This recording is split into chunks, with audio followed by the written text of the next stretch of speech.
আসসালামু আলাইকুম। আজকে বাইরে গেছিলাম, যাওয়ার পরে চোখের সামনে এই স্টিকারগুলো পড়ছিল। ভাবলাম যে নিয়ে যাই, আমাদের ছোট্ট সংসারটাতে একটু সাজিয়ে রাখবো বলে। বলেন তো স্টিকারগুলো কেমন হয়েছে? অনেক সময় ইচ্ছা করে অনেক কিছু দিয়ে ঘর সাজানোর, কিন্তু পারি না। তো আজকে বের হইলাম, চোখের সামনে পড়লো, নিয়ে আসলাম। তারপর আমার হাজব্যান্ড আসলো, ওকে বললাম, দেখলো, আসলো, আমাকে সাজিয়ে দাও। পরে দুজন মিলে টুনাটুনি মিলে সাজাইলাম আমাদের সংসার, এই ছোট্ট সংসার, কত না স্বপ্ন।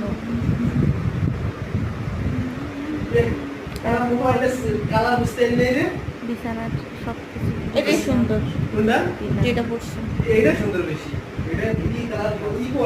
তারপরে সাজানোর পরে দুজনে বসে দেখতেছিলাম আসলে কি সুন্দর হয়েছে। আপনারা একটু জানাইয়েন তো আমাদের। তারপরে খাবার টেবিলে খাবার দিলাম, দুজন বসে খাবো। আমার ছোট্ট একটা দেবর আমার কাছে থাকে, এখানে আসছে, ও আসলো। তারপর সবাই মিলে বসে খেলাম।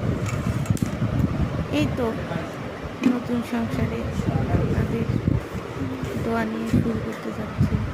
আপনারা সবাই দোয়া করবেন আমার জন্য। আমার বর আমার জন্য আচারও নিয়ে আসছে, জানেন। সে আমাকে অনেক ভালোবাসে, সবসময় চেষ্টা করে যে ভালো রাখার জন্য। আমি ওনাকে পাই অনেক খুশি। আপনারা সবাই আমাদের জন্য দোয়া করবেন। আল্লাহ হাফেজ, সবাই ভালো থাকবেন।